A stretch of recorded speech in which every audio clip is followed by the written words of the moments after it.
Andhra Pradesh assembly సమావేశాలు జరుగుతున్నాయి. కానీ శాసనసభకు మాత్రం వైసీపీ డుమ్మా కొడుతూనే ఉంది. ఇవాళ సభకు పోకపోవడంతో పాటుగా తిరిగి ఎదురుదాడికి స్టార్ట్ చేశాడు జగన్మోహన్ రెడ్డి.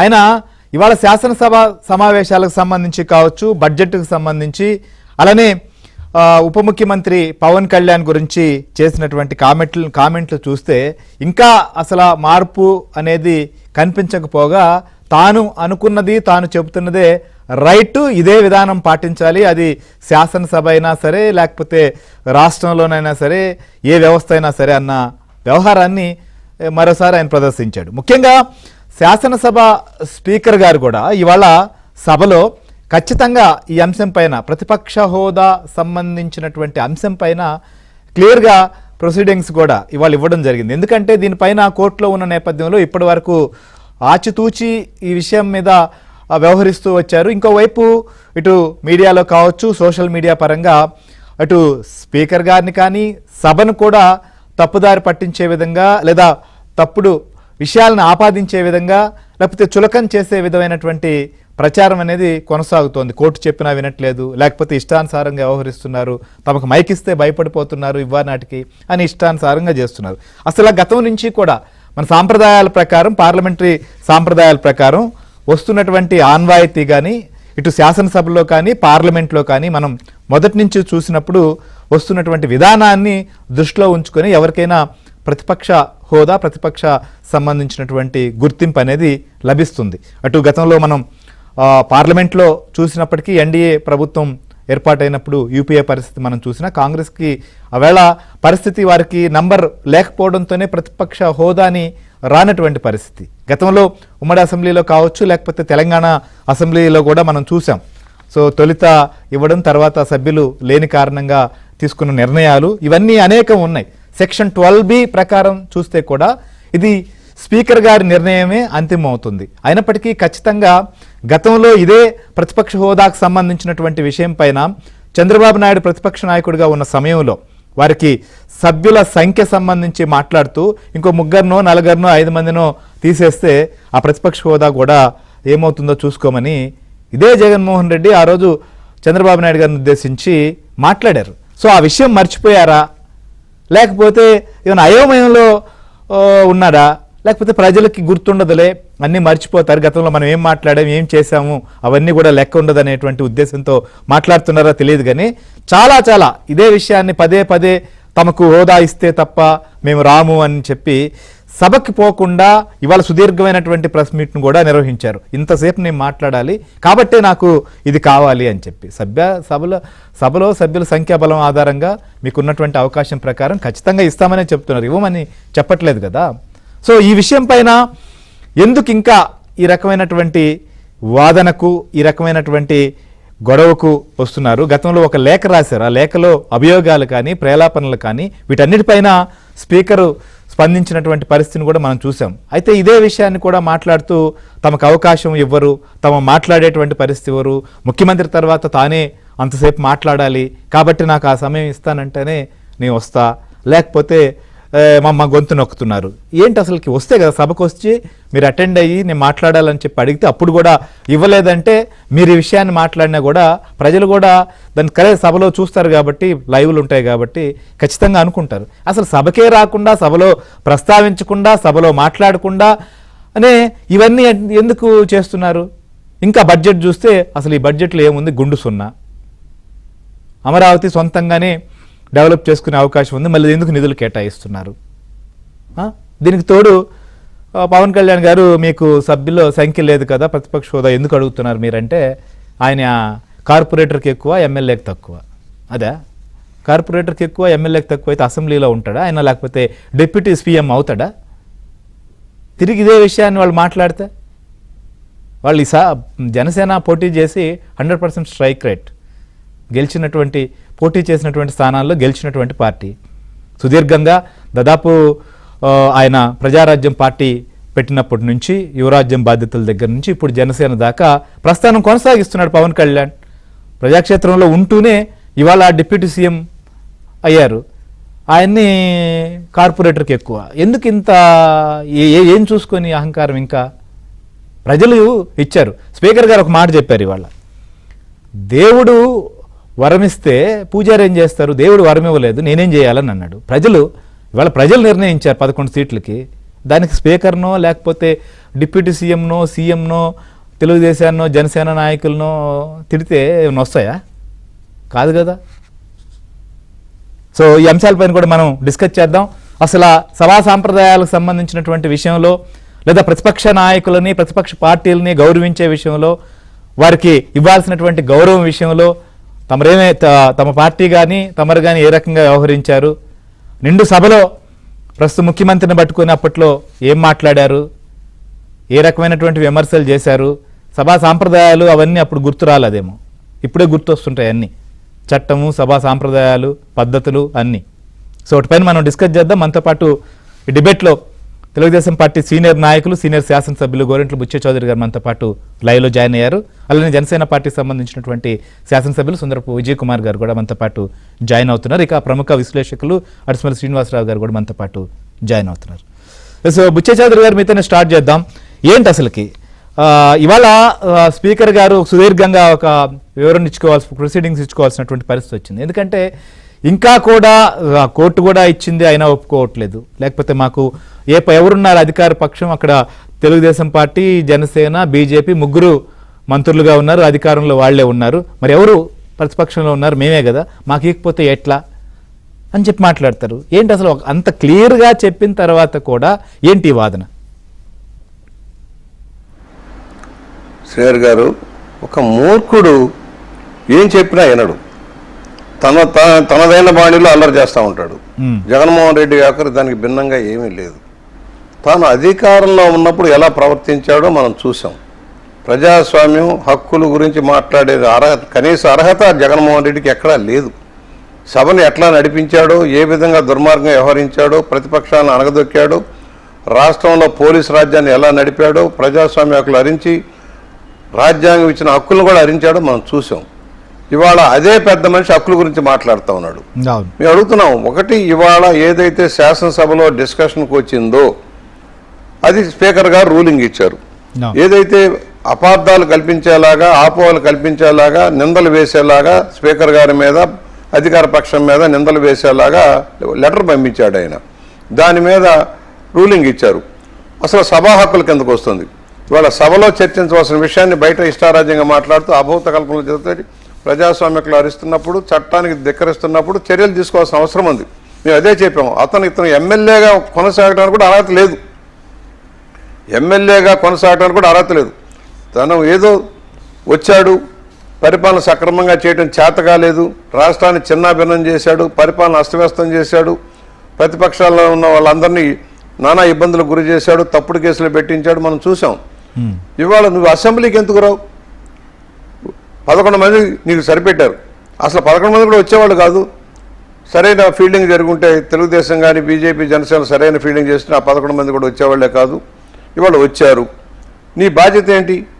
ఒకళ్ళున్నా ఇద్దరున్నా శాసనసభకు వచ్చి సమస్యల మీద, నియోజకవర్గ సమస్యల మీద, రాష్ట్ర సమస్యలు మాట్లాడాలి. నువ్వే అతీతుడు, అన్నిటికీ అతీతుడువా? నీకు ప్రత్యేక హక్కులు ఉంటాయా? నువ్వు ఒక ఎమ్మెల్యే, దర్శాల్ మాజీ మంత్రివి, మాజీ ముఖ్యమంత్రి కావచ్చు కాక, నీకు ఏదో పోలీసు రక్షణ ఇచ్చారు, మాజీ ముఖ్యమంత్రి కానీ కొంత పోలీసు రక్షణ ఇచ్చారు. కాదు నాకు హోదా ఇవ్వాలి, పిల్లాడు మారాల్సిన హోదా ఎలా వస్తుందయ్యా? ప్రపంచంలో దేశంలో ఎక్కడా లేని విధంగా నీకు హక్కులు ఎలా ఉంటాయి? నాకు 40% ఓట్లు వచ్చినాయి అంటున్నావు, మరి 11 సీట్లు ఎందుకు వచ్చాయి? గతంలో ఇదే శాసనసభలో నువ్వేం చెప్పావు? ఇంకొక 5 లాగేస్తాను, చంద్రబాబుకు ప్రతిపక్ష నాయకుడు హోదా తీసేస్తానని చెప్పింది నువ్వే కదా. అంటే నీకు తెలుసు 10% పైన సీట్లుంటే సాధ్యం కాదని తెలుసు కనుక అసెంబ్లీ సాక్షిగా నువ్వు మాట్లాడేవా లేదా? ఇవాళ బోకరిస్తావు, శాసనసభ రానంటావు. నీకు తెలుసు శాసనసభలో నువ్వేం చేసావు. ప్రతిపక్ష నాయకుడు గౌరవించావా?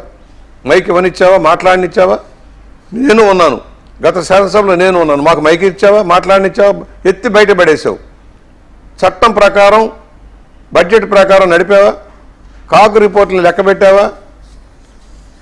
ఏదైతే వచ్చిన రిపోర్టులు ఏది కూడా లెక్క లేకుండా న్యాయ వ్యవస్థను ధిక్కరించావు, ప్రజాస్వామ్య హక్కులను హరించావు, ఆఖరికి జడ్జిల్ని బెదిరించే స్థాయికి కూడా వెళ్ళిపోయావు. దోపిడీ విచ్చలవిడి దోపిడీతో రాష్ట్రాన్ని దోచుకుని ఈ పెద్ద మనిషి ఇవాళ నాకు బడ్జెట్ గురించి మాట్లాడతాడు. పాపం 2 వారాలుగా కుస్తీ పట్టి ఉంటాడు. ఆ 4 మొక్కలు వల్లె వేయడానికి అది డిస్కస్ చేద్దాం సార్. మనం మీరు కూడా 4 దశాబ్దాలుగా రాజకీయ జీవితంలో సభల్లో ఉన్నటువంటి సీనియర్ శాసనసభ్యులు. సో ఎప్పుడైనా ఇలాంటి పరిస్థితి, ఇలాంటి పరిణామాలు ఉత్పన్నమయ్యాయా? ఎందుకంటే సభలో ఎవరు స్థానాన్ని, ఎవరు సీటును కానీ లేకపోతే ఎవరు ప్రతిపక్ష హోదాను కానీ నిర్ణయించాల్సింది ఎవరు? స్పీకర్ గారా కాదా? ఎవరు నిర్ణయం తీసుకోవాలి? ప్రజలు నిర్ణయిస్తారు, దాన్ని స్పీకర్ గారు అమలు చేస్తారు. ప్రజలు నిర్ణయిస్తారు, స్పీకర్ గారు అమలు చేస్తారు చట్టం ప్రకారం. అలా ఏదైనా సరైన మెజార్టీ లేనప్పుడు ఆ పక్ష నాయకుడిగా ఉంటాడు అంతవరకే. ఒకప్పుడు జనార్దన్ రెడ్డి గారు 27 సీట్లతో ప్రతిపక్షంలో కూర్చోవాల్సి వచ్చింది. ప్రతిపక్ష నాయకుడిగానే ఉన్నాడు, ప్రతిపక్ష నాయకుడిగా కాదు, కేవలం కాంగ్రెస్ పార్టీ లీడర్గానే ఉన్నాడు ఆయన. బీజేపీ తరఫున 2-3 ఉన్నా ఒక నాయకుడిని ఎన్నుకుంటారు, ఆయన నాయకుడిగా ఉంటాడు ఆ పార్టీ తరఫున. కమ్యూనిస్టులు ఒకళ్ళు ఉన్నా 2 ఉన్నా ఆ పార్టీ తరఫున నాయకులుగా ఎన్నుకుంటారు, అంతవరకే పరిమితం. ఆ శాసనసభ పక్ష నాయకుడిగా వ్యవహరిస్తారు. అంతేగాని ప్రతిపక్ష ఇవ్వండి, నాకు విమానాలు కార్లు ఇవ్వండి, నా ఇష్టారాజ్యంగా చలాయిస్తానంటే చెల్లదు. ఇది డెమోక్రసీ. నువ్వేం చేసావు? నీ ఇంటికి నా ఇల్లు ఎంత దూరమో నా ఇంటికి నీ ఇల్లు అంతే దూరం. ఇవాళ ఎందుకు భయపడుతున్నావు? మమ్మల్ని మాట్లాడినవ్వలేదు, మైకులు ఇవ్వని లేదు, ఇష్టారాజ్యంగా నీ కంట్రోల్లో పెట్టుకున్నావు, నీ సాక్షి కంట్రోల్లో పెట్టుకున్నావు. రోజు సాక్షి టీవీ, సాక్షి మీడియా ద్వారా ప్రజల్ని గందరగోళానికి గురి చేసేలాగా తప్పుడు వార్తలు ప్రచారం చేయిస్తా ఉన్నావు. ఈరోజు కూడా నీకెందుకు ఇవ్వాలి మైకులు? ఓకే, గతంలో ప్రతిపక్ష నాయకుడిగా ఉన్నప్పుడు ఎందుకు పారిపోయావు? ఆ రోజున గంటలు మాట్లాడతావు.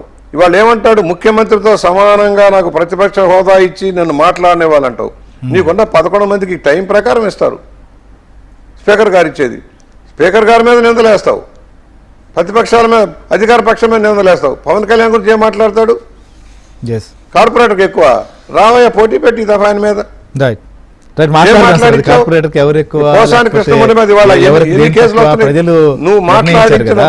సరే, ముఖ్యంగా సభాపతి గారు ఇవాళ ఇంత డీటెయిల్డ్ గా మాట్లాడిన తర్వాత కూడా ఆయన ఢిల్లీనో లేకపోతే ఇంకో కొన్నింటినో ఏదో కోట్ చేస్తూ కొన్ని చెప్పేటువంటి ప్రయత్నం కూడా చేశారు. సో వాటి ప్రజాస్వామ్యం కూనీ చేసి అధికారం ఇచ్చినప్పుడు వ్యవహరించి ఇప్పుడేమో మళ్ళీ శుద్ధపోసు మాటలు, పసలేని వాదనలే చేస్తున్నారు. ఖచ్చితంగా ఏపీ వేతనాలు, పింఛన్ చెల్లింపులు సంబంధించినటువంటి విషయంలో 1953లో ప్రతిపక్ష నాయకుడు హోదా సంబంధించిన ప్రస్తావన ఉంది.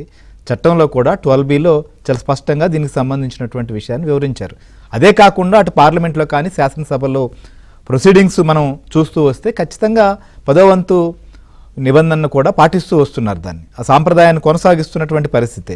దీని ప్రకారమే చూసుకున్నప్పుడు లోక్సభలో కూడా దాదాపు 5 దఫాలుగా, అంటే 5వ లోక్సభలో కానీ 7వ లోక్సభలో కావచ్చు, 8వ లోక్సభలో కావచ్చు, 16వ లోక్సభలో, 17వ లోక్సభలో కూడా ప్రతిపక్ష హోదా ఇవ్వనటువంటి సందర్భం ఉంది. ఇది రికార్డ్. ఇదేమీ ఎవరు మార్చేదో లేకపోతే ఎవరో చెప్పేటువంటి అంశమో కాదు. సో ఇవన్నీ ఉన్నప్పటికీ కూడా అడ్డగోలుగా ఇంకా అదే వాదన, అదే అంశం పైన ఒకవేళ కోర్టుకు వెళ్ళారు, కోర్టు పైన గౌరవం ఉంటే కోర్టు సంబంధించినటువంటి ఏమైనా డైరెక్షన్ వస్తుందా లేకపోతే ఇంకేమైనా నిర్ణయం తీసుకుంటుందన్నా వేచి చూడాలి. ఈ లోపే ఈ వ్యవహారం ఏంటి? సో మనతో పాటు సుందరపు విజయ్ కుమార్ గారు, శాసనసభ్యులు కూడా జాయిన్ అయ్యారు. నమస్తే విజయ్ కుమార్ గారు. ఏంటి అసలు ఇంకా ఈ ప్రతిపక్ష సంబంధించినటువంటి అంశం పైన చేస్తున్నటువంటి రగడ? ఎట్టి పరిస్థితుల్లో కూడా అది ఇస్తే నేను వస్తాను. ఇవాళ ప్రెస్ మీట్ జరిగింది ఒక 2 గంటల 40 నిమిషాలు, బహుశా అంత మించో ఏదో. సో నేను ఇంతవైపు మాట్లాడాలి, ఇదేమన్నా నేను సభలో కూడా ఈ టైం రావాలంటే నాకు హోదా లేకపోతే ఎట్లా అంటే స్పీకర్ గారు ఇవాళ చాలా క్లియర్గా, క్లారిటీగా ఇచ్చారు ఆయన పైన జరుగుతున్నటువంటి దుష్ప్రచారం, పరిణామాలన్నిటిపైన కూడా. ఎందుకు ఇంకా రియలైజ్ కాలేకపోతారు? ఇంకా ఢిల్లీనో ఇంకో వాటిని కోట్ చేస్తున్నారు తప్ప గతంలో వారు అన్నటువంటి మాటలు లేకపోతే మిగిలినటువంటి రాష్ట్రాలు లోక్సభలో జరిగినటువంటి పరిణామాలని ఎందుకు చెప్పలేకపోతున్నారు? ఇది ఒక సాక్ అనుకోవాలా లేకపోతే సభకు రావడానికి ముఖం జల్లడం ఇవన్నీ మాట్లాడుతున్నారా? నమస్కారం అండి మీకు, అలాగే ప్యానెల్లో ఉన్న మా పెద్దలకి, ఏబిఎన్ వీక్షకులు అందరూ కూడా నమస్కారం తెలియజేస్తున్నాను. ఇప్పుడు 2 గంటలు 2.5 గంటలు మాట్లాడాడు ఆయన జగన్ గారు. అంత టైం మాట్లాడాలి అని అన్నారు. నేను అంటుంది ఏంటంటే 2 గంటలు ఎవరి కోసం మాట్లాడు? ఈ 2.5 గంటలు ఎవరి కోసం మాట్లాడారు? ఎంతసేపు అబద్ధాలు మాట్లాడి అపోజిషన్లో నువ్వున్నప్పుడు, అధికార పార్టీలో ఉన్నప్పుడు, ఇప్పుడు కూడా నీ కామన్ ట్రెండ్ ఏంటంటే నువ్వు అబద్ధాలే మాట్లాడతావు, ఇంకోటి ఏం మాట్లాడవు. నువ్వు ఎంతసేపు చంద్రబాబు నాయుడు గారినో పవన్ కళ్యాణ్ గారినో లేకపోతే ఏ అబద్ధాలు చెప్పుకుంటూ నీకు నచ్చినట్టు చెప్తావు. ఎప్పుడు ఏం మాట్లాడతావు? నేను ఇచ్చాను, నేను అపోజిషను, నేను స్టేటస్ చంద్రబాబు నాయుడుకి ఇచ్చాను, ఆ రోజు మాట్లాడవయ్యా అని చెప్పాను అని ఏదో చూశాను. ప్రతిపక్ష హోదా కూడా మీరెవరండి ఇచ్చేది? ప్రతిపక్ష హోదా మీరెవరు ఇవ్వడానికి? అది మీరు లేకపోతే ఇంకొకరు ఇవ్వడానికి ఉండదు. అది రాజ్యాంగంలో రాసి ఉంటుంది, ఇలా ఉంటే ఇలా ఉంటుంది, ఇలా ఇవ్వాలి అనేది ప్రాపర్గా ఉంటుంది. మీకు తెలియకపోతే ఈరోజు స్పీకర్ గారు మరి పంపించారు కదా, ఆల్రెడీ ప్రెస్ కూడా ఇచ్చారు, ఆయన దీంట్లో అంతా క్లియర్గా మెన్షన్ చేసి ఇచ్చారు. అవన్నీ మీకు తెలీదా? తెలియకుండా అంటే నీకు హౌస్ రూల్స్ తెలీదు, నీకు రాజ్యాంగం తెలీదు, నీకు చట్టాల గురించి తెలీదు, నువ్వు ఎలా అపోజిషన్ ట్రీట్ చేయాలో తెలీదు, నువ్వు పార్టీ పెట్టుకుంటే రిజిస్ట్రేషన్ ఎలా చేయాలో తెలీదు, పార్టీ పెట్టుకున్నాక ఆ పార్టీ రూల్స్ ఏంటో తెలీదు. అంటే నువ్వు పార్టీ పెట్టుకుంటే అదంతా నాదే అన్న, అంటే నేను పార్టీ పెట్టుకుంటే అదంతా నాదే అనే ఫీలింగ్లో నువ్వు ఉండి ఆ రోజు ఏం చేసావు? Life time president. Life time ప్రెసిడెంట్లు అలాంటివి ఉండరు ప్రజాస్వామ్యంలో. శాశ్వత అధ్యక్షుడు రాసుకున్నారు. అంటే నీకు ఇవన్నీ తెలియకుండా ముఖ్యమంత్రి ఎలాగైపోయావు అనేది ఈరోజు ప్రజలందరూ ఈరోజు పెద్ద క్వశ్చన్ అది ప్రజలందరికీ. ఎందుకంటే ముఖ్యమంత్రి అయిపోవాలంటే కేవలం మీ నాన్నగారు ఒక ముఖ్యమంత్రిగా చేశారు కాబట్టి, ఆ ముఖ్యమంత్రిగా చేసిన తర్వాత మీరు ఆయనకు అబ్బాయి కాబట్టి, వాళ్ళ అబ్బాయి కాబట్టి నేను ముఖ్యమంత్రికి అర్హత అనేది నువ్వు తీసుకొని ఈరోజు నేను ముఖ్యమంత్రి అయిపోతాను అనే పరిస్థితుల్లో అయ్యావు తప్పితే, వాస్తవానికి మాలాగే కింద నుంచి ప్రజల్లోంచి వచ్చుండుంటే కనీసం వార్డు మెంబర్ కూడా అవో. ఇది వాస్తవం, వార్డు మెంబర్ కూడా అవో. ఎందుకంటే నీకు ఏది తెలియదు, ఒక రూల్ తెలీదు, నథింగ్, ఏది తెలియదు. Just like that. పోనీ అధికారంలో నువ్వు ముఖ్యమంత్రికి ఉన్నావు, ఏనాడైనా ఒక్కసారైనా నువ్వు ఆఫీస్కి వచ్చావా, ఏసీకి వచ్చావా? ముఖ్యమంత్రి నువ్వు అపోజిషన్లో ఉన్నప్పుడు నువ్వు ప్రాపర్గా అసెంబ్లీకి వచ్చావా? అపోజిషన్ స్టేటస్ ఉన్నప్పుడు అడుగుతున్నా, రాలేదు. ఎప్పుడు చూసినా ఇంట్లో కూర్చుంటావు, నీకున్నంత పొగరు ఎవరికి లేదు. అసలు నీ అర్హత ఏంటి? చాలా క్లారిటీగా అడుగుతున్నా, నీకున్న స్పెషాలిటీ ఏంటి, నీకున్న అర్హత ఏంటి? కేవలం ఒక సీఎం కొడుకు అనే ఒక అర్హతే నీకు ముఖ్యమంత్రి అర్హత అయితే, ఈరోజు మా శాసనసభలో కూడా సీఎంల కొడుకులు చాలామంది ఉన్నారు. నీకు తెలియాలి ఇవన్నీ ఏం మాట్లాడుతున్నావు నాకు అర్థం కాలా. నీ ఇష్టం వచ్చినట్టు నువ్వు మాట్లాడుతూ పోతా ఉంటే నేను అంటుంది నీకు టైం దొరకలేదని అంటున్నావు. నీకు ఆల్రెడీ మరి స్పీకర్ గారు చాలా క్లారిటీగా చెప్పారు, మీరు మాట్లాడడానికి నేను కావాల్సినంత టైం ఇస్తాను అని. మేమందరం కూడా అడుగుతున్నాం, ఎందుకంటే చాలా సమాధానాలు చెప్పాల్సిన పరిస్థితి నీకుంది. నువ్వు ఆ సమాధానాలు చెప్పడానికి నీకు 2 గంటలేంటి, 4 గంటలు కూడా ఇవ్వడానికి రెడీగా ఉన్నాం. ఎందుకంటే మేము అడగడానికి, మేము డిబేట్ చేయడానికి మేము వచ్చున్నాం, నీతో మాట్లాడడానికే మేము వచ్చున్నాం. ప్రజలు నువ్వు 175 వై నాట్ 175 అంటే నీకు ఆ రోజే చెప్పా, చాలా డిబేట్లో నేను చెప్పా, నీ పరిస్థితి బాగాలేదు, మధ్యలో 5 తీసేస్తారా నాయన అని కూడా చెప్పా. తీసేసి నీకు 11 ఇస్తారని కూడా చెప్పాం. ఆ రోజు 11, ఈరోజు 11 ఇచ్చారు. నేను అంటుంది ఏంటంటే అపోజిషన్ స్టేటస్ ఇచ్చేసినంత మాత్రాన నీకు టైం దొరుకుతుందని అనలేదు. నీకు కంటెంట్ తెలీదు. ఫస్ట్ ఆఫ్ ఆల్ నీకు కంటెంట్ ఏంటో తెలీదు, చట్టం ఏంటో తెలీదు, హౌస్ రూల్స్ ఏంటో తెలీదు. ఆ రోజు నువ్వు ఎవరిని పెట్టావు, ఎవరెవరిని మంత్రులు పెట్టావు, ఏం చేసావు కూడా వాళ్ళెవరు కూడా ఈ రోజుకి కనీసం ఒక్క మంత్రికి కూడా, మినిస్టర్లు ఎవరికి కూడా వాళ్ళ బిజినెస్ కూడా తెలియదు, వాళ్ళకి ఏం చేయాలో కూడా తెలియకుండానే 5 సంవత్సరాలు గడిపేశారు. నేను ఈరోజు అంటున్నాను, నీకేమీ తెలియకుండా ఏం చేస్తావు? కనీసం నేను అడుగుతున్నా, ఈరోజు నీకు ఎమ్మెల్యేకి కేఆర్ఏ అంటావు, నీకు ఎమ్మెల్యే బాధ్యతలేంటి, ఎమ్మెల్యే అనేది ఒక ఎమ్మెల్యే అంటే ఏంటి అనేది నీకు తెలుసా? కనీసం నాకు ఈరోజు డౌట్ వస్తుంది. నేనంటున్నా, మేము అడిగిన ప్రశ్నలకి మాకు టైం దొరుకుతుంది, మాకు టైం దొరికినప్పుడు నీకు ఎందుకు టైం దొరకదు? అధికార పక్షమే, ఇంకెవరున్నారు సభలో మేము తప్ప, మాకు కాకపోతే ఎవరికి ఇస్తారు అంటాడు. ఇవ్వండి, రమ్మనండి. నేను అంటుంది రమ్మనండి అంటున్నావు. వచ్చిన తర్వాత కదా నీకు తెలియాలి. నీకు అసలు ఆగదు, ఏదో ఒక పాత సినిమాలోని ఇలా వచ్చి ఒకసారి వచ్చి కనపడమ్మా మెరుపుతీగ అంటే ఆ మెరుపుతీగన్నా కనీసం కనపడింది, నువ్వు వచ్చావు అదే రీతిలో పారిపోయావు. అరే నేను అంటుంది నీ యొక్క కాన్స్టిట్యున్సీయే కాదు, నిన్ను ఎన్నుకున్న ప్రజలకు నువ్వు ఎలాగా అన్యాయం చేసేస్తున్నావు. కనీసం నీతో పాటు ఉన్న వాళ్ళని కూడా ఎందుకు పట్టిపోయావు ఆ రోజు? ఎందుకు పట్టిపోయావు? నీ ధర్మం మినిమం ధర్మం.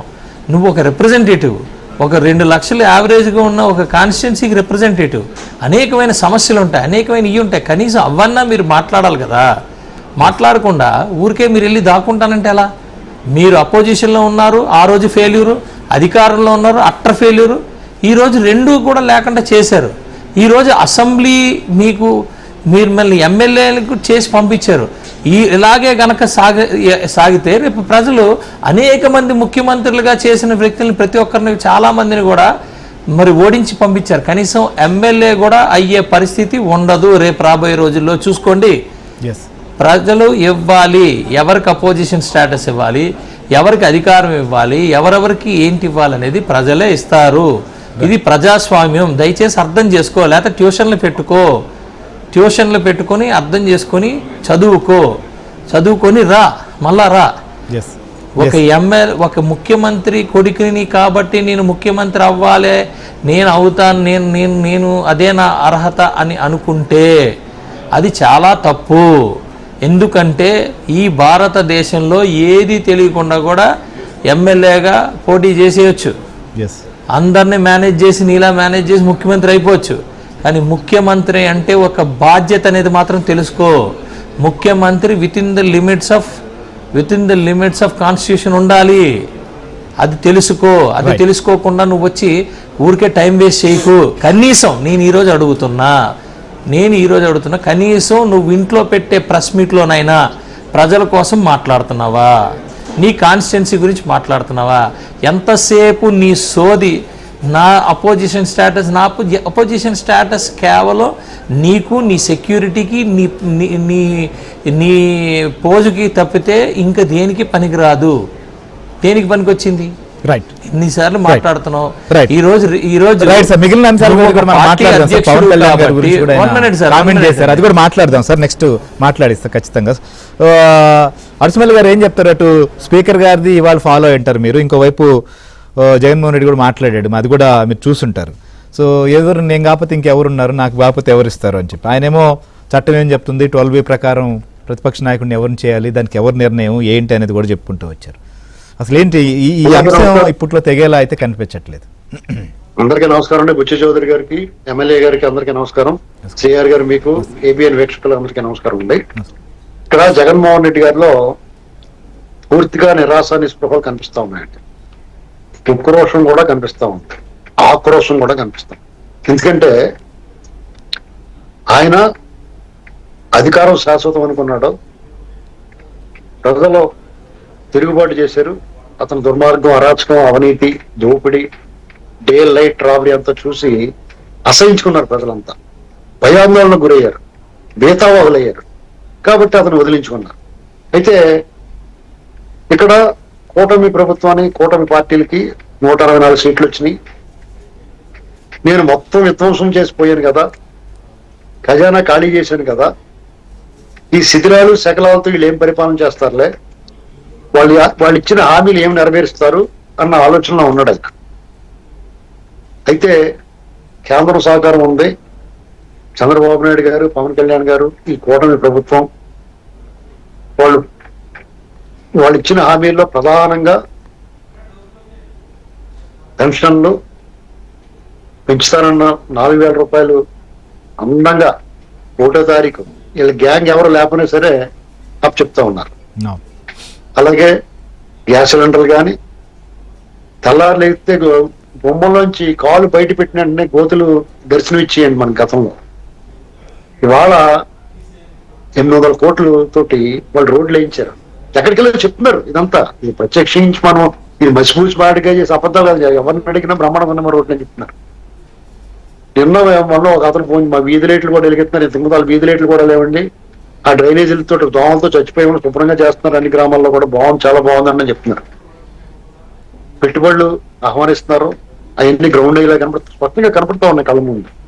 పోలవరం పట్టాలు ఎక్కుతుంది, అమరావతి పనులు జంగిల్ క్లియరెన్స్ చేశారు, ఇంకా ఈ జంగిలీ బ్యాచ్ ని క్లియర్ చేయాలంతే తప్ప మిగతా పనులు కూడా మొదలవుతా ఉన్నాయి. ఇలా ఒక్కొక్కటి చేసుకుంటూ వస్తున్నారు.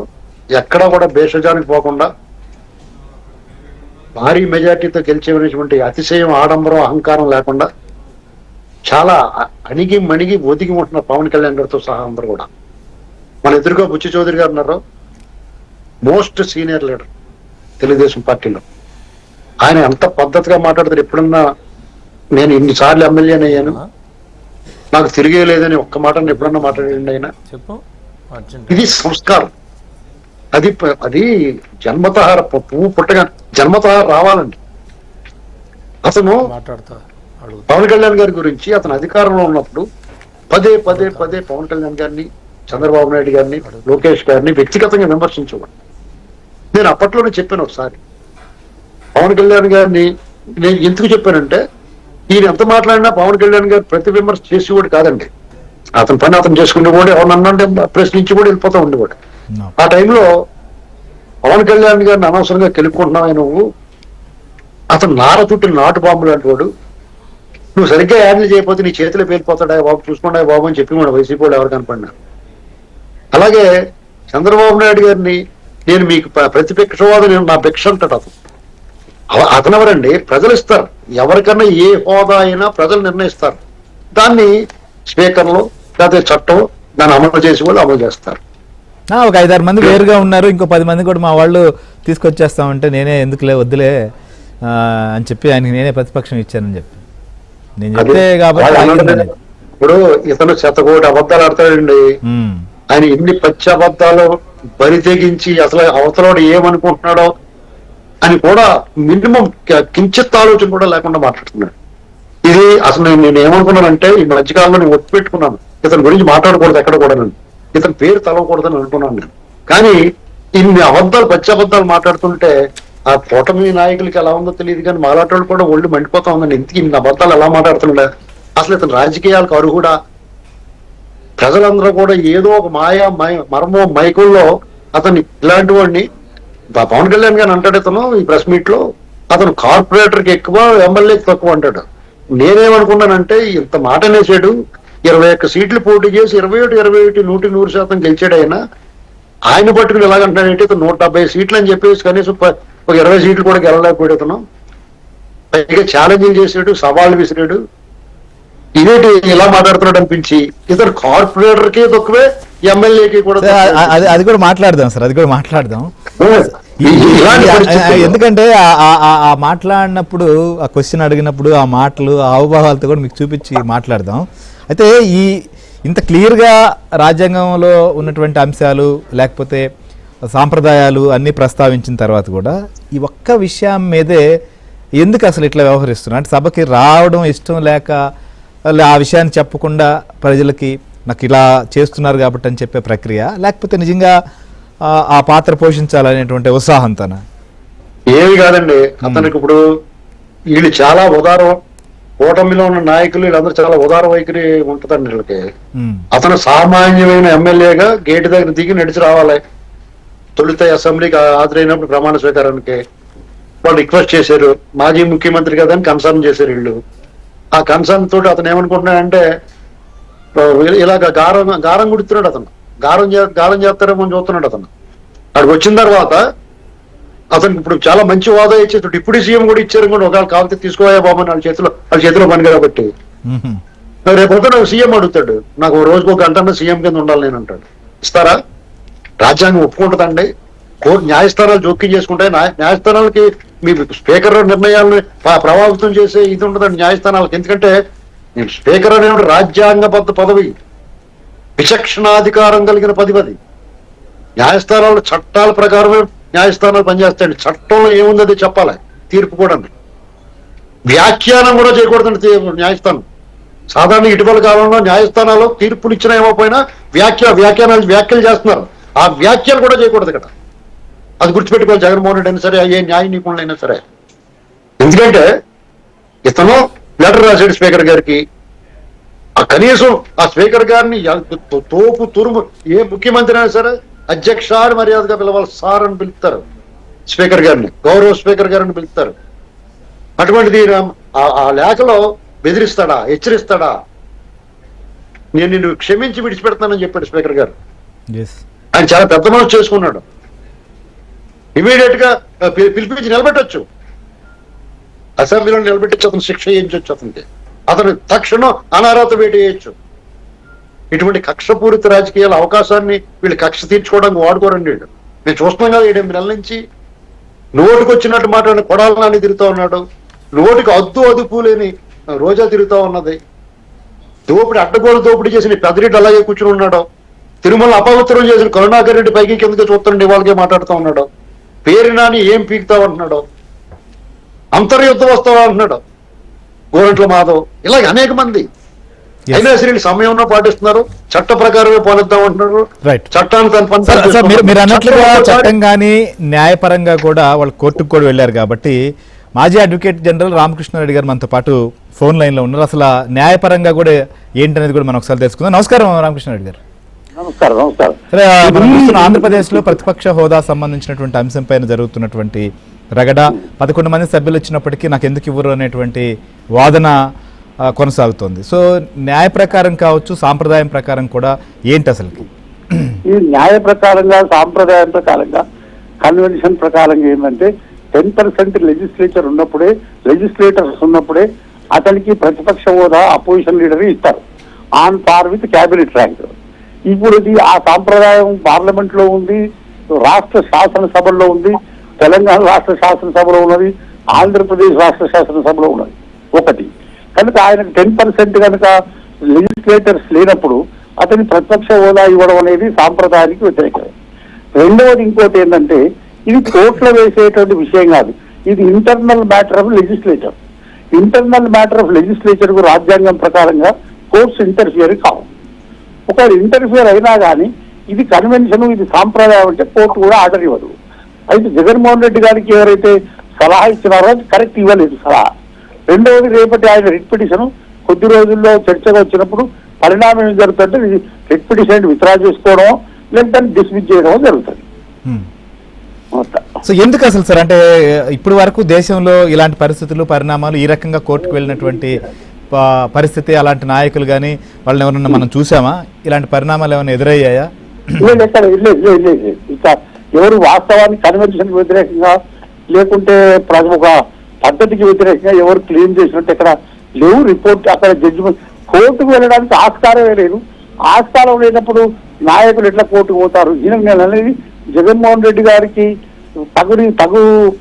తగు విధమైనటువంటి సలహా ఇవ్వలేదు ఎవరు. బట్టినే కోర్టులో వెళ్తాం చూద్దామని నన్ను అనుకున్నారు, చేసిండ్రు. అది కరెక్ట్ ఉచితమైన సలహా కాదు, అది ఉచితమైన పద్ధతి కాదు. రైట్, థ్యాంక్ యూ రామకృష్ణారెడ్డి గారు. ఇది సో ఆయన సీనియర్ కౌన్సిల్, తెలంగాణ హైకోర్టులో మాజీ అడ్వకేట్ జనరల్. సో చాలా అంశాలపైన ఇలాంటి పొలిటికల్ సంబంధించినటువంటి కేసులను కూడా డీల్ చేసినటువంటి వారు చాలా క్లియర్గా చెప్తున్నారు. అసలు ఈ ఇచ్చిన సలహానే బహుశా తప్పు. అలాంటి పరిస్థితి కానీ పరిణామాలు కూడా ఇప్పటి వరకు ఎక్కడ ఏ ఆంధ్రప్రదేశ్ సంబంధించిన అంశమే కాదు, దేశంలో ఏ రాష్ట్రంలో కానీ లోక్సభలో కావచ్చు ఇలాంటి పరిణామమే జరగలేదని చెప్పి. సో న్యాయపరంగా చూసినప్పుడు కూడా ఈ అంశం పైన ఆయనకు అనుకూలమైనటువంటి పరిస్థితులే లేనప్పుడు ఎందుకు అసలు శాసనసభ స్పీకర్ గారినో లేకపోతే ప్రభుత్వాన్నో తప్పుపట్టేటువంటి ప్రయత్నం చేస్తున్నారు? నిజంగా సభకు వెళ్ళి సభలో తమకు ఎంత అవకాశం ఇస్తారు, ఏమిస్తారు అనేటువంటి చూడకుండానే ఈ మాట మాట్లాడడం, లేకపోతే దీన్ని ఎవరన్నా ప్రశ్నిస్తే ఇది కరెక్ట్ కాదంటే వారిపైన ఎదురుదాడి కూడా కొనసాగుతుంది. సో దాని బ్రేకింగ్ కూడా వచ్చింది మనకు. కడపలో ఎవరైతే వివేక హత్య కేసు సంబంధించిన కేసులో సాక్షిగా ఉన్నటువంటి రంగయ్య కూడా చనిపోయారు. ఆయన వాచ్మెన్, వివేకానందరెడ్డి నివాసంలో ఆయన వాచ్మెన్గా సుదీర్ఘకాలం పనిచేశారు. ఆయన సాక్షిగా కూడా ఉన్నటువంటి వ్యక్తి.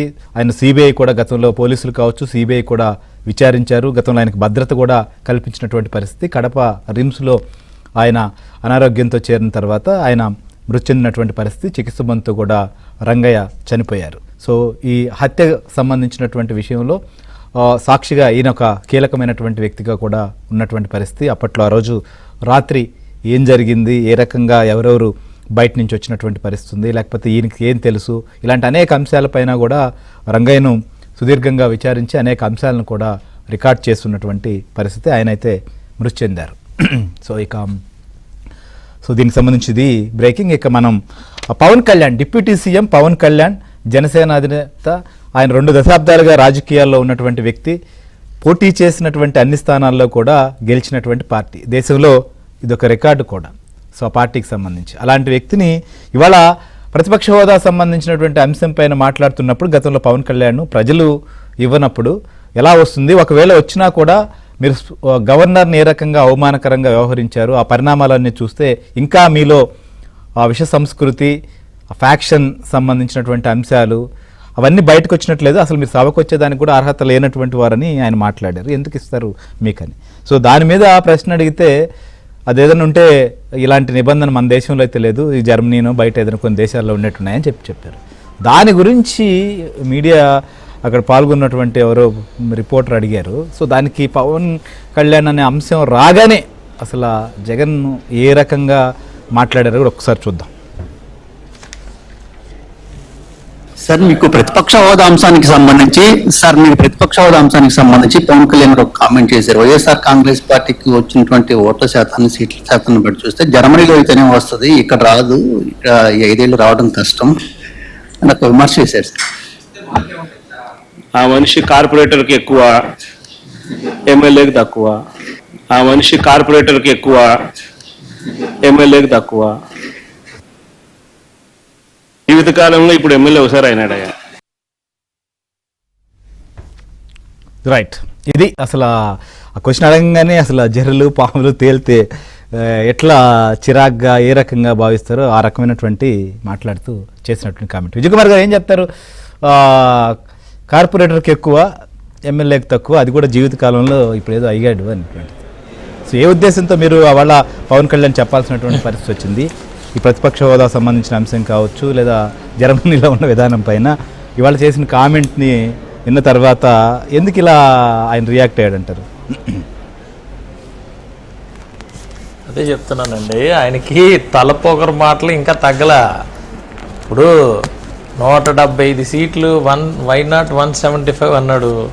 వై నాట్ 175కి పిల్లి మొగ్గలు వేసుకుంటూ ఏదో ఇది అంటాం కదా, అలాగే దేకిరి 11కి రీచ్ అయ్యాడు. మీకు తెలుసు కదా, మనం ఆ రోజు రిజల్ట్ రోజున చూస్తే 7, 8 అటు ఇటు చేసి 11కి చేరాడు. ఆ రోజు ఏదో చెప్పాడు. ఆయన ఏదో మాట్లాడితే ఆయనకి తెలియాల్సింది ఏంటంటే లాస్ట్ టైం అవమానించాడు, ఈరోజు మేము ఇండియాలోనే రికార్డ్ 100% బోత్, అంటే 2 సభల్లో, అటు పార్లమెంట్లో ఇటు అసెంబ్లీలో ఆయన ఏం మాట్లాడతాడో నాకు అర్థం కాల. ఇవన్నీ తెలుసో తెలీదో కూడా తెలియని విషయాలు. కోర్టులోని వెళ్ళడానికి ఉండదని లాయర్ చెప్తే కోర్టుకి వెళ్తాడు. ఎందుకు వెళ్తాడో తెలియదు. ఆయనకి ఆల్రెడీ తెలుసు 2014, 2019లో కూడా అపోజిషన్ స్టేటస్ లేని సెంట్రల్లో ఉన్న కాంగ్రెస్ పార్టీ ఎన్నో, అంటే ఆల్మోస్ట్ 70 to 80 years పరిపాలించిన తర్వాత అపోజిషన్ స్టేటస్ లేకపోతే సుప్రీంకోర్టుకి వెళ్తే సుప్రీంకోర్టులోనే కొట్టేశారు. అక్కడ కూడా అలాగే వెళ్తాడు. అక్కడ కూడా ఇష్టానుసారంగా ఏదో మాట్లాడుతూ ఉంటాడు. ఈయనకి తెలిసింది తక్కువనా, ఎటకారం ఎక్కువనా, ఈ పొగరు ఎక్కువ, తిమ్మిరి. మీరు చూశారు కదా ఆ బాడీ లాంగ్వేజ్.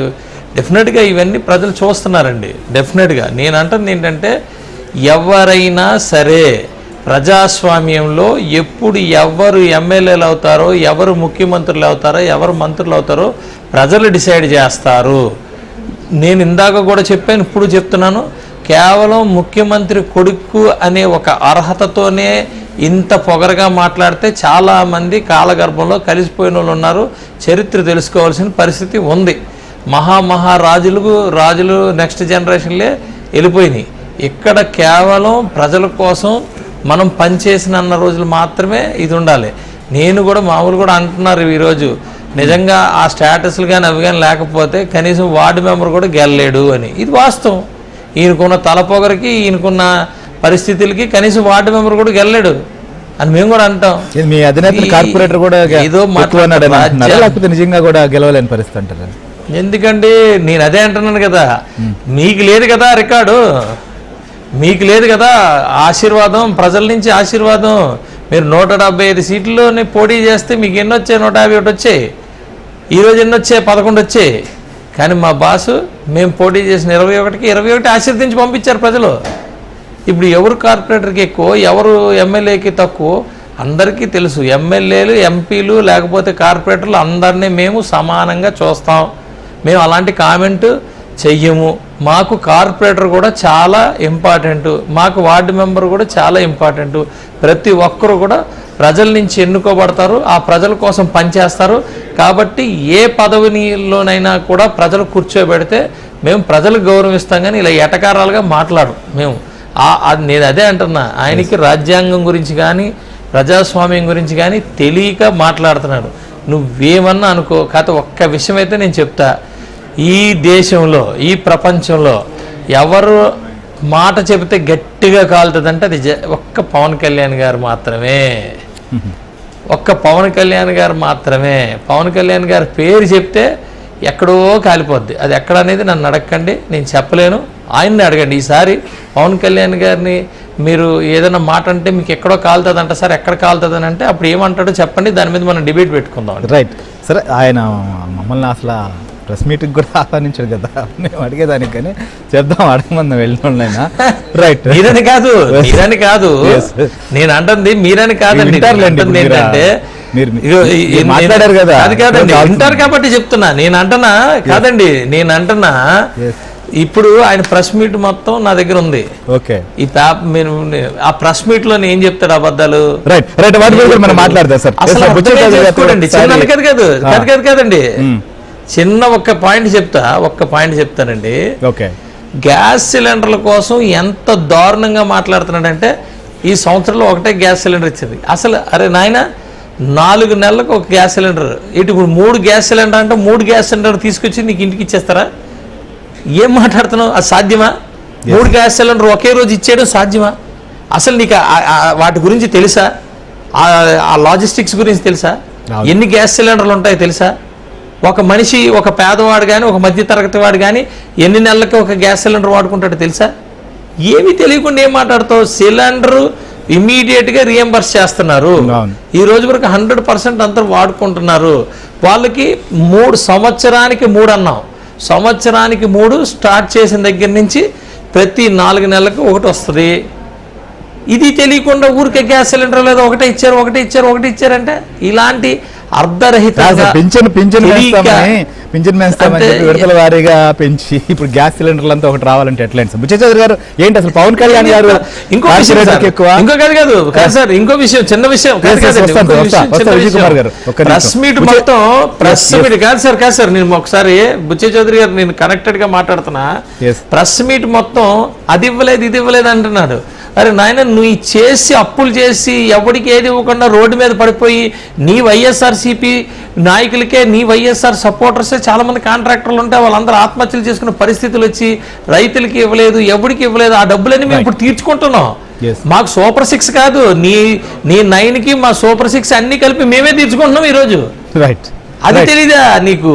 ఎక్కడ చూస్తే అక్కడ అప్పులు, ఎక్కడ చూస్తే అక్కడ ఇవి. మేము బడ్జెట్లన్నీ నీ అప్పులు తీర్చడానికి మా బడ్జెట్లన్నీ సరిపోతున్నాయి. అవి వాటి గురించి మాట్లాడితే ఇచ్చామంటావు, ఎక్కడి నుంచి తెచ్చి ఇచ్చావు? మాట్లాడదాం సార్, వాటి నుంచి కూడా డీటెయిల్స్ కూడా ఉన్నాయి నా దగ్గర కూడా. బుచ్చచౌదరి గారు ఏంటి అసలుకి పవన్ కళ్యాణ్ గారి పేరు చెప్పంగానే విజయ్ కుమార్ గారు అయితే ఎక్కడో కాలుతుంది, అందుకే కార్పొరేటర్కి ఎక్కువ అనేటువంటి కామెంట్ చేశారు. అసలు నిజంగా ఒక పార్టీ అధినేత, డిప్యూటీ సీఎం, ఏంటి అసలు ఈ కామెంట్స్? శ్రీహరి గారు, తల్లిని చెల్లికి దగా చేసి బాబాయిని బలి చేసిన వ్యక్తి ఎలక్షన్ల ముందు 19 ఎలక్షన్ల ముందు ఏ విధంగా కోడికత్తి డ్రామా ఆడించాడో, ఆ కేసు ఇవాళ కూడా సాక్ష్యానికి ఎందుకు వెళ్లకుండా ఉంటున్నాడో, బాబాయి హత్య చేసి నిజంగానే బయట వాళ్ళు చేసుంటే ఎందుకు కేసును ముందుకు నడపకుండా అడ్డుకున్నావు? సిబిఐని కూడా అడ్డుకున్నావు, న్యాయ వ్యవస్థను అడ్డుకుంటా ఉన్నావు. దీనికి సమాధానం చెప్పాల్సిన అవసరం ఉంది. ఇవాళ అసలు ఇతను ఈ మధ్య నేను యూట్యూబ్లో చూస్తా ఉన్నా, ఆయన ప్రసంగ పాఠాలన్నీ చూస్తా ఉన్నా. అసలు ఇది కనీస నాలెడ్జి, చరిత్ర గురించి, భౌగోళిక పరిస్థితి గురించి కనీస అవగాహన, ఇంగితగానం లేని వ్యక్తి ఇతను. ఎలా దురదృష్టం ఏంటంటే ఎందుకు ముఖ్యమంత్రి అయ్యాడో తెలీదు. ఈ రాష్ట్రాన్ని సర్వనాశనం చేయడానికి భ్రష్టు పెట్టడానికి అయ్యాడని నేను ఫీల్ అవ్వాలి. తండ్రి పేరు చెప్పుకొని చెట్టు పేరు చెప్పి కాయలు అమ్ముకోవడానికి కోసం వచ్చాడు. కాయలు అమ్మకపోగా రాష్ట్రాన్ని నాశనం చేశాడు. ఇవాళ మేము అడుగుతున్నాం, ప్రతిపక్ష హోదా ఎలా వస్తుందండి నీకు? 11 సీట్లు కూడా లేవు. వాళ్ళు కూడా జారిపోయేలాగా ఉన్నారు నీ దగ్గర నుంచి. ప్రతిపక్ష హోదా ఎలా వస్తుంది నీకు? నువ్వు అంతకుముందు ప్రతిపక్ష హోదాలో ఎక్కువ సీట్లు ఉన్నప్పుడే అసెంబ్లీ నుంచి పారిపోయావు. అసెంబ్లీ నుంచి పారిపోయి పాదయాత్ర అన్నావు. ఎన్నెన్నో వాగ్దానాలు చేసావు. చేయని వాగ్దానం అంతా ముద్దులు పెట్టావు, గుద్దులు గుద్దావు. ఇవాళ వాళ్ళందరికీ పిడిగుద్దులు గుద్ది పారేసావు అధికారంలోకి వచ్చిన తర్వాత. ఎన్ని వాగ్దానాలు చేయలేదు నువ్వు? ఎన్ని అమలు చేసావు? సంపూర్ణ మద్యపాన నిషేధం అన్నావు, రావడంతో సంతకం అన్నావు. చేసావా నువ్వు? చేయకపోగా రేట్లు పెంచి నకిలీ మద్యాలు అమ్మించేసి ధరలు పెంచేసి వాళ్ళని నడ్డు ఎడగొట్టావు. ఇవాళ 3,000 రూపాయలు పెన్షన్ ఇస్తానని 5 ఏళ్ళకి అప్పుడు పాతికి పెంచినట్టు పెంచావు. ఎందుకు ఒకసారి పెంచలేదు? చాలామంది వాగ్దానాలు చేసావు, ఉద్యోగులు దగా చేసావు. ఏం చేసావని నీకు మద్దతు ఇవ్వాలి? అందుకనే మొన్న ఎలక్షన్లో 24 ఎలక్షన్లో తుక్కుగా ఓడించి ఇంటికి పంపించారు. ఓట్లు వచ్చాయన్నావు, ఏదో బటన్ నొక్కామని అది చేశాను ఇది చేశాను కొంత భ్రమంలో ఉన్నారు. ఆ భ్రమలు ఇప్పుడు వదిలిపోతా ఉన్నాయి. ఏం చేయలేదు, మేము చేస్తా ఉన్నాం. ముందు భూములు కబ్జా చేయటం కోసం ల్యాండ్ టైటిలింగ్ యాక్ట్ తెచ్చావు, అన్నీ కూడా నిషేధ భూముల్లో చేర్చావు. దాన్ని రద్దు చేసి ప్రజలకు రక్షించాము. నెంబర్ 1. మీరు దోచుకున్న భూములన్నీ, కబ్జా చేసిన భూములన్నీ విచారణలోకి వస్తున్నాయి.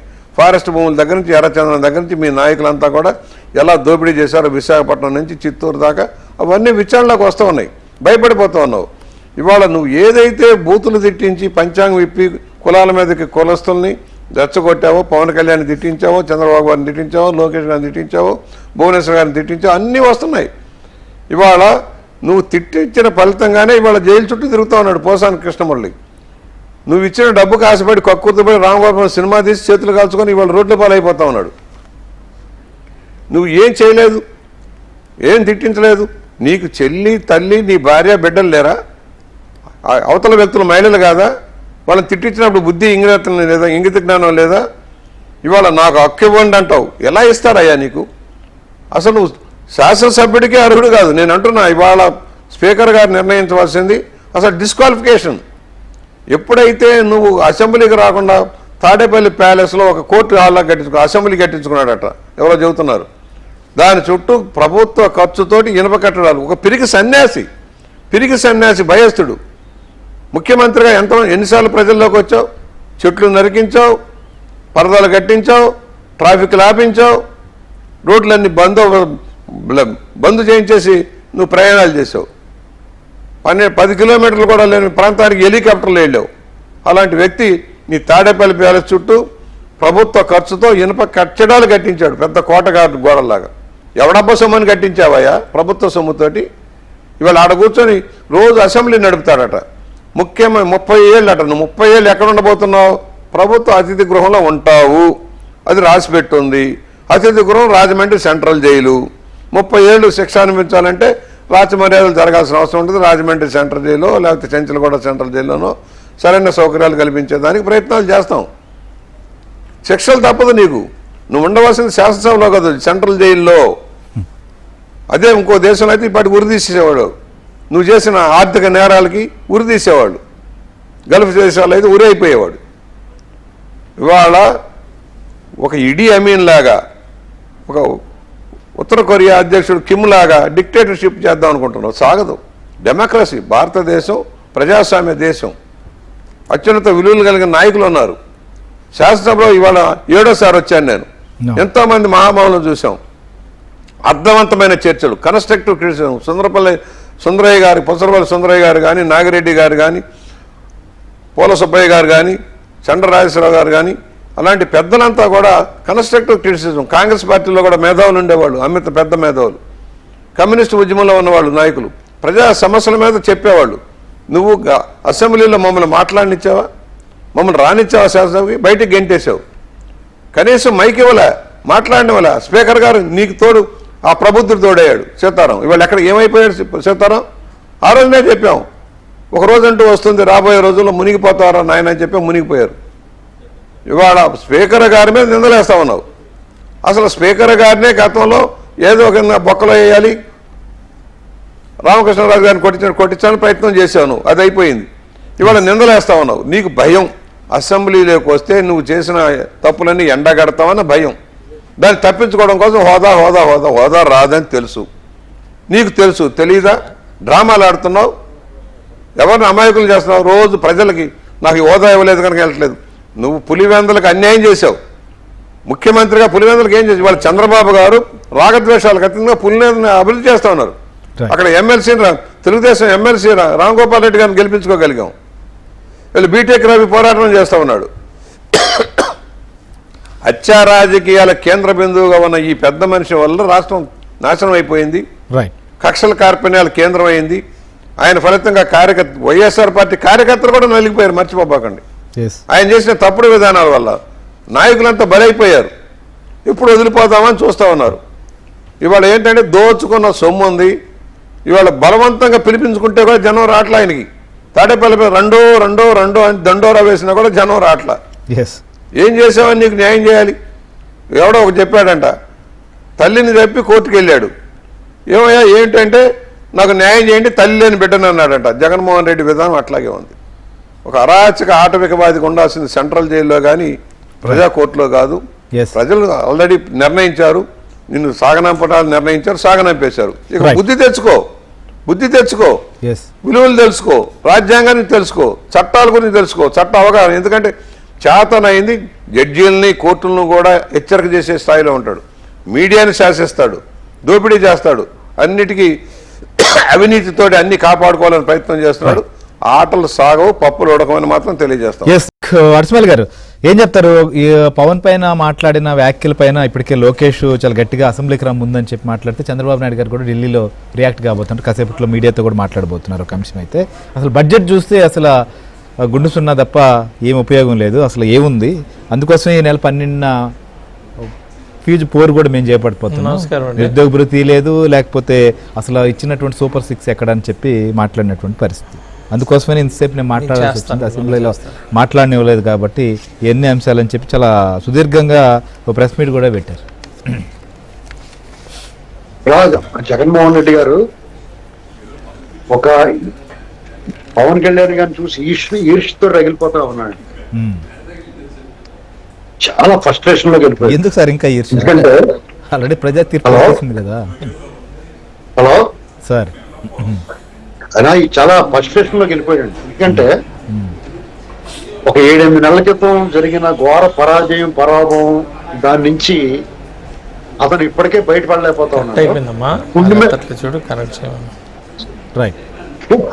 పుండిమే కారం చెల్లినట్టుగా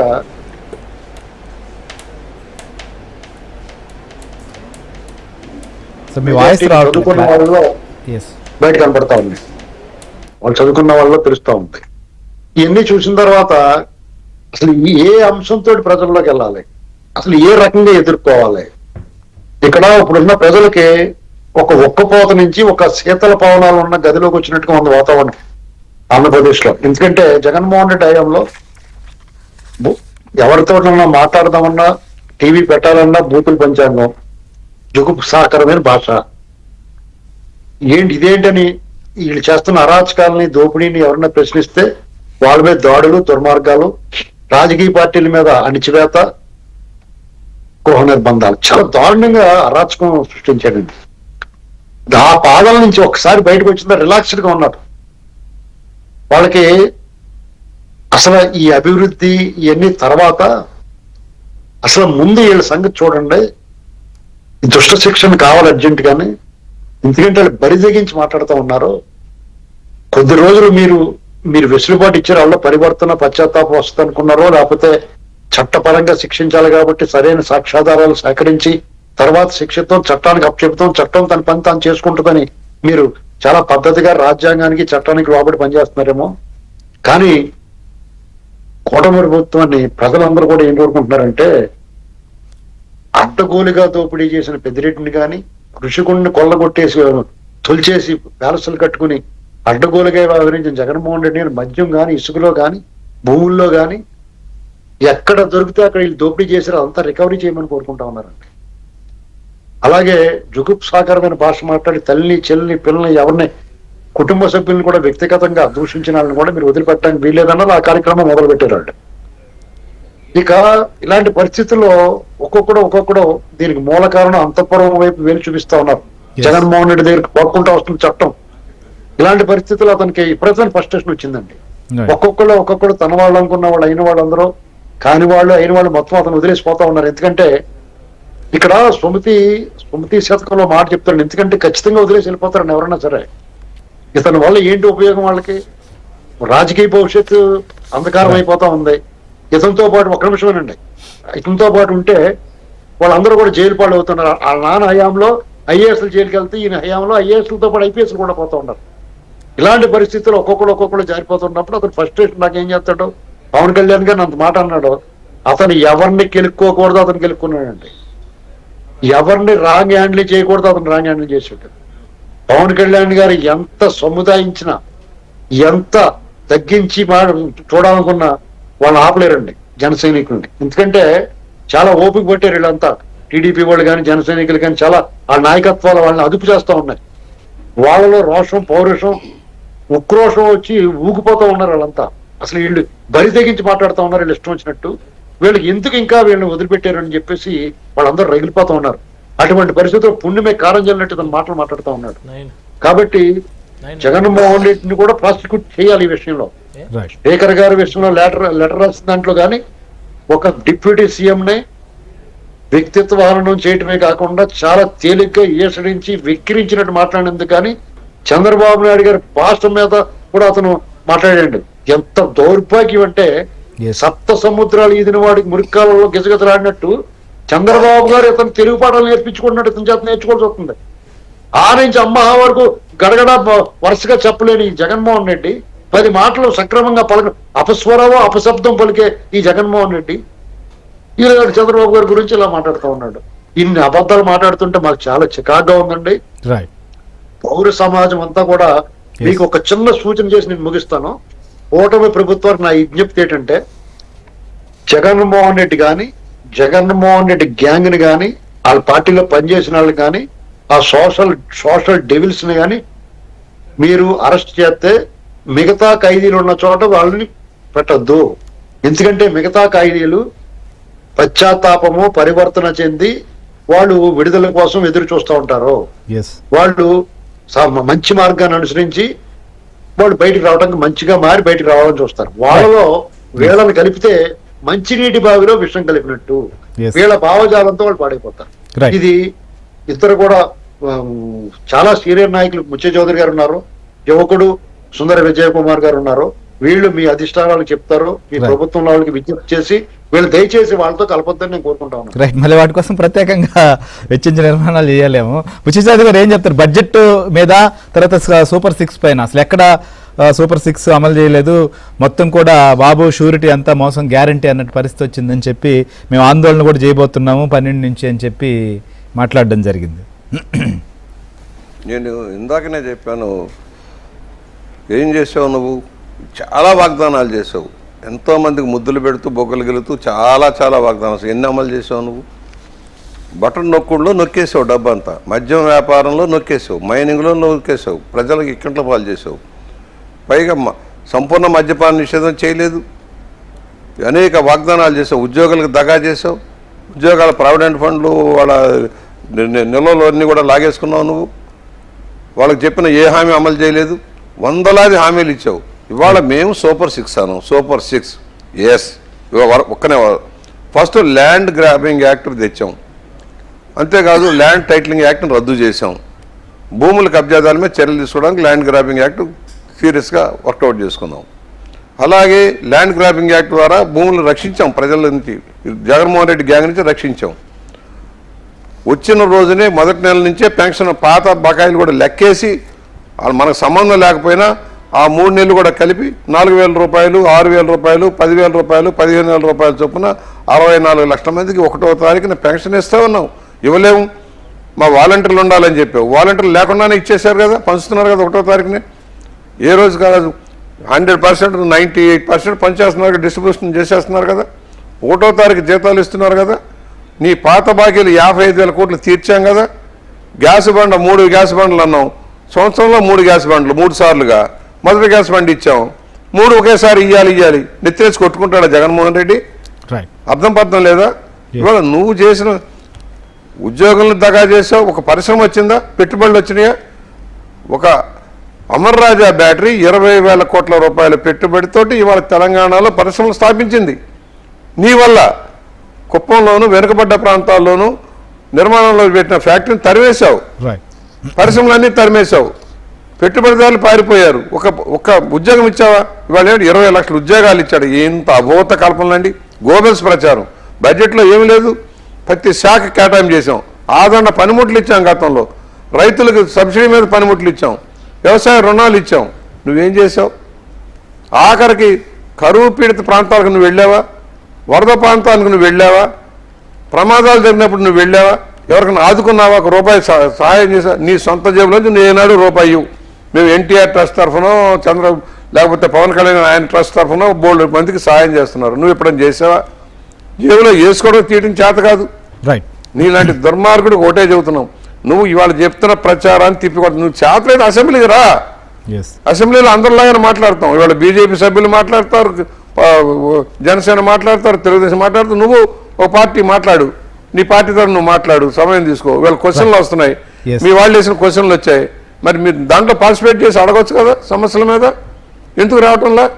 అంటే నీకు ప్రజాస్వామ్య విలువల మీద నమ్మకం లేదు, చట్టం మీద గౌరవం లేదు, చట్టము క్లాజులు నీకు అక్కర్లేదు, తెలియదులే. ఎందుకంటే చదువుకున్న మూర్ఖుడు అయితే కదా, నీ చదువు ఎవరికి తెలియదు, ఏం చదివావు. టైం కూడా అవుతుంది సార్. విజయ్ కుమార్ గారు, ఫైనల్ గా ప్రజలకు ఏం చెప్తారు ఈ హామీల పైన, ఆందోళనకు సంబంధించిన అంశం పైన? చాలా క్లారిటీగా ప్రజలకు తెలుసండి. సూపర్ 6 అనేది ఏదైతే మేము ప్రామిస్ చేసి వచ్చామో 100% సూపర్ 6 చేసి తీరుతాం, అందులో ఎటువంటి డౌట్ లేదు.